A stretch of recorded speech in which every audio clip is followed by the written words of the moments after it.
Hi dears, welcome back to Xylem learning. നിങ്ങളുടെ ഈ സ്വന്തം മിഥുലാംസാണ്. നമ്മുടെ ഈ ഒരു exploring mixtures and their separation എന്ന ചാപ്റ്റർ പഠിക്കുമ്പോൾ നമുക്ക് ഡൗട്ട് വരുന്ന ടോപ്പിക് ആണല്ലേ സോലിബിലിറ്റി. ശരിക്കും എന്താണ് സോലിബിലിറ്റി എന്ന് പറഞ്ഞാൽ നമ്മൾ ചെറിയ ക്ലാസ്സിൽ പഠിച്ചിട്ടുണ്ട് saturated, അൺസാറ്റുറേറ്റഡ് and super saturated solution അല്ലേ. ഇതില് സാറ്റുറേറ്റഡ് സൊല്യൂഷൻ എന്താണ് എന്ന് എന്റെ കുട്ടികൾക്ക് ഓർമ്മയുണ്ടോ? സാറ്റുറേറ്റഡ് സൊല്യൂഷൻ എന്ന് പറഞ്ഞാൽ ഈ solution containing maximum amount of solute dissolved in it അല്ലെ. നമ്മളെ വീട്ടില് സോൾട്ട് സൊല്യൂഷൻ അല്ലെങ്കിൽ ഷുഗർ സൊല്യൂഷൻ, പഞ്ചസാര ലായനിയോ ഉപ്പ് ലായനിയോ ഒക്കെ ഉണ്ടാക്കുന്ന സമയത്ത് നമ്മൾ എന്താ ചെയ്യുക? നമ്മൾ വെള്ളം എടുത്ത് അതിൽ കുറേ പഞ്ചസാര ഇട്ട് മിക്സ് ചെയ്യും. ഒരു പോയിന്റ് എത്തി കഴിയുമ്പോൾ പിന്നെ നമ്മൾ എത്ര പഞ്ചസാര ആഡ് ചെയ്താലും അത് ഡിസോൾവ് ആകില്ല അല്ലെ. അപ്പൊ നമുക്ക് പറയാം അവിടെ മാക്സിമം ഷുഗർ ഡിസോൾവ് ആയി, പരമാവധി പഞ്ചസാര അതിൻ്റെ ഉള്ളിൽ ഉണ്ട് എന്ന് പറയാം. സോ മാക്സിമം സൊല്യൂട്ട് ഡിസോൾവ് ആയാൽ, പരമാവധി മാക്സിമം സൊല്യൂട്ട് ഡിസോൾവ് ആയാൽ അത്തരം സൊല്യൂഷൻസിനെ നമുക്ക് സാറ്റുറേറ്റഡ് സൊല്യൂഷൻ എന്ന് പറയും. അപ്പൊ ഈ സാറ്റുറേറ്റഡ് സൊല്യൂഷനിലേക്ക് നോർമൽ കണ്ടീഷൻസിൽ നമുക്ക് വീണ്ടും സൊല്യൂട്ട് ഡിസോൾവ് ചെയ്യാൻ പറ്റില്ല. അത് വീണ്ടും നമ്മൾ എത്ര പഞ്ചസാര ഇട്ട് മിക്സ് ചെയ്താലും അത് ഡിസോൾവ് ആകില്ല. പക്ഷെ ഇതിനെ ഹീറ്റ് ചെയ്താൽ നമുക്ക് കൂടുതൽ സൊല്യൂട്ട് ഡിസോൾവ് ആക്കാം. അത് വേറെ തന്നെ കണ്ടീഷൻ. നമ്മൾ അപ്പോൾ ടെമ്പറേച്ചർ ചേഞ്ച് ചെയ്യും. അപ്പൊ നോർമൽ കണ്ടീഷൻസിൽ ടെമ്പറേച്ചർ ഒന്നും ചേഞ്ച് ചെയ്യാതെ ഇരുന്നാൽ ഒരിക്കലും ഒരു സാറ്റുറേറ്റഡ് സൊല്യൂഷനിൽ നമുക്ക് വീണ്ടും സൊല്യൂട്ടിനെ ഡിസോൾവ് ചെയ്യാൻ പറ്റില്ല. അങ്ങനെയാണെങ്കിൽ മക്കളെ, ഒരു സാറ്റുറേറ്റഡ് സൊല്യൂഷൻ ഉണ്ടാക്കാൻ നമുക്ക് എത്ര സൊല്യൂട്ട് വേണ്ടി വരും? അതിനെയാണ് നമ്മൾ സോലിബിലിറ്റി എന്ന് പറയുന്നത്. ആ സൊല്യൂഷന്റെ സോലിബിലിറ്റി എന്ന് പറയുന്നത്, ഒരു സാറ്റുറേറ്റഡ് സൊല്യൂഷൻ ഉണ്ടാക്കാൻ നമുക്ക് എത്ര സൊല്യൂട്ട് വേണം, അതിനെ നമുക്ക് സോലിബിലിറ്റി എന്ന് സിമ്പിൾ ടേംസിൽ പറയും. ഒന്ന് വായിച്ചു നോക്കിയേ. The maximum amount of solute that dissolve in A fixed quantity of solvent. അതായത് ഒരു 100 ഗ്രാം സോൾവെന്റ് എടുത്താൽ അതിൽ മാക്സിമം എത്ര സൊല്യൂട്ട് ഡിസോൾവ് ആകും, അതിനെയാണ് നമ്മൾ സോലിബിലിറ്റി എന്ന് പറയുന്നത്. അതായത് മാക്സിമം സൊല്യൂട്ട് ഡിസോൾവ് ആയി എന്ന് പറഞ്ഞാൽ അത് സാറ്റുറേറ്റഡ് ആയി. അപ്പൊ സാറ്റുറേറ്റഡ് സൊല്യൂഷൻ ഉണ്ടാക്കാൻ എത്ര സൊല്യൂട്ട് വേണം, അതിനെ നമുക്ക് സോലിബിലിറ്റി എന്ന് പറയാനായിട്ട് പറ്റും. ഇനി നോക്കിക്കേ, A solution cannot dissolve any more solute, അതിനെയാണ് നമ്മൾ സാറ്റുറേറ്റഡ് സൊല്യൂഷൻ എന്ന് പറയും. പിന്നെ ഇനി വളരെ പ്രധാനപ്പെട്ടതായിട്ട് എൻ്റെ കുട്ടികൾ ഓർത്തിരിക്കേണ്ട ഒരു പോയിന്റ് ഉണ്ട്. Solubility of A solid in liquid generally increases with temperature. ഇതാണ് മിസ് ആദ്യം പറഞ്ഞത്.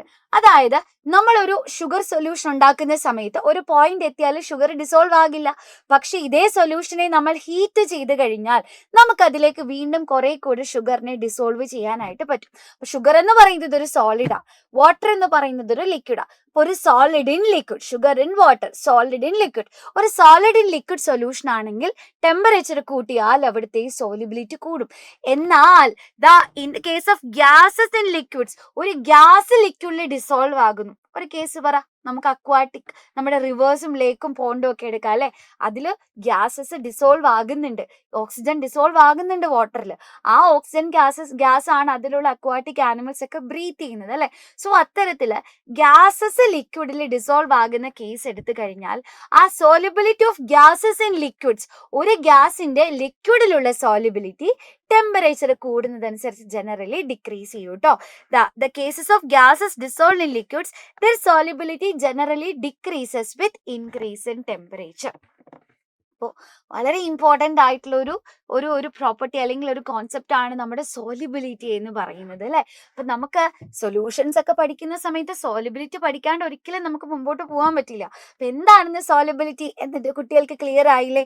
ഈ സോലിബിലിറ്റി പഠിക്കുമ്പോൾ അതേപോലെ തന്നെ ഇമ്പോർട്ടൻ്റ് ആയിട്ടുള്ള ഒരാളാണ് നമ്മുടെ സോലിബിലിറ്റി കർവ് എന്ന് പറയുന്നത്.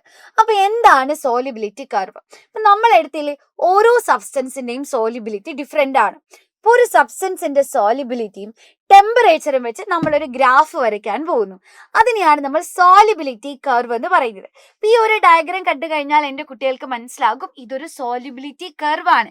ഇവിടെ എൻ്റെ കുട്ടികളെ നോക്കിക്കേ, എക്സ് ആക്സിസിൽ നമ്മൾ ടെമ്പറേച്ചർ എടുത്തിരിക്കുന്നു, വൈ ആക്സിസിൽ നമ്മൾ സോലിബിലിറ്റി എടുത്തിട്ടുണ്ട്. ഇപ്പൊ രണ്ട് കോമ്പൗണ്ടിന്റെ സോലിബിലിറ്റി ഇവിടെ തന്നിട്ടുണ്ട് അല്ലെ. കോമ്പൗണ്ട് എയും കോമ്പൗണ്ട് ബിയും തന്നിട്ടുണ്ട്. ഇപ്പൊ എൻ്റെ കുട്ടികൾക്ക് കണ്ടൂടെ, ടെമ്പറേച്ചർ ചേഞ്ച് ആവുന്നതനുസരിച്ച് രണ്ടുപേരുടെയും സോലിബിലിറ്റി ചേഞ്ച് ആവുന്നുണ്ട്.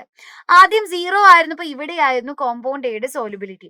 ടെമ്പറേച്ചർ കൂടുന്നതനുസരിച്ച് സോലിബിലിറ്റി ഇങ്ങനെ മെല്ലെ കൂടി വരുന്നുണ്ട് അല്ലെ. ഇതേപോലെ തന്നെയാണ് കോമ്പൗണ്ട് ബിയും. നോക്കിയേ, 0 ഡിഗ്രി സെൽഷ്യസിലെ ഇത്രയും ഏകദേശം ഒരു 175 ഗ്രാം ആയിരുന്നു സോലിബിലിറ്റി. ടെമ്പറേച്ചർ കൂടുന്നതനുസരിച്ച് നോക്കിയേ സോലിബിലിറ്റി കൂടി വരുന്നുണ്ട്.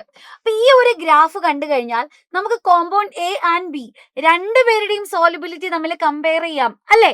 നോക്കിയേ ഇവിടെ നോക്കിക്കഴിഞ്ഞാൽ ഈ ഒരു ഗ്രാഫ് കണ്ടാൽ എന്റെ കുട്ടികൾക്ക് പറഞ്ഞൂടെ ആർക്കാണ് കൂടുതൽ സോലിബിലിറ്റി ഉള്ളത്? ഒരു 60 ഡിഗ്രി സെൽഷ്യസ് എടുത്തു. 60 ഡിഗ്രി സെൽഷ്യസിൽ ആർക്കാണ് സോലിബിലിറ്റി കൂടുതലുള്ളത്? നോക്കിയേ 60 ഡിഗ്രി സെൽഷ്യസിൽ കോമ്പൗണ്ട് എയുടെ സോലിബിലിറ്റി പറയുന്നത് ഏകദേശം 51 ഗ്രാം ആണ്.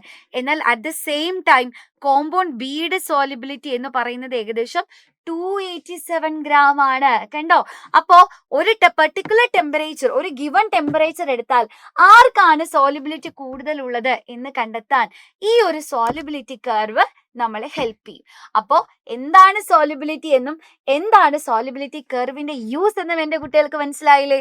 ഇതുപോലെ ഇനിയും നിങ്ങൾക്ക് വേണ്ടിയിട്ടുള്ള വീഡിയോസ് ആയിട്ട് മിസ് വരുന്നതായിരിക്കും. ഏത് ടോപ്പിക്കാണ് വേണ്ടെന്ന് താഴെ കമന്റ് ബോക്സിൽ കമന്റ് ചെയ്യാൻ മറക്കണ്ട. All the best.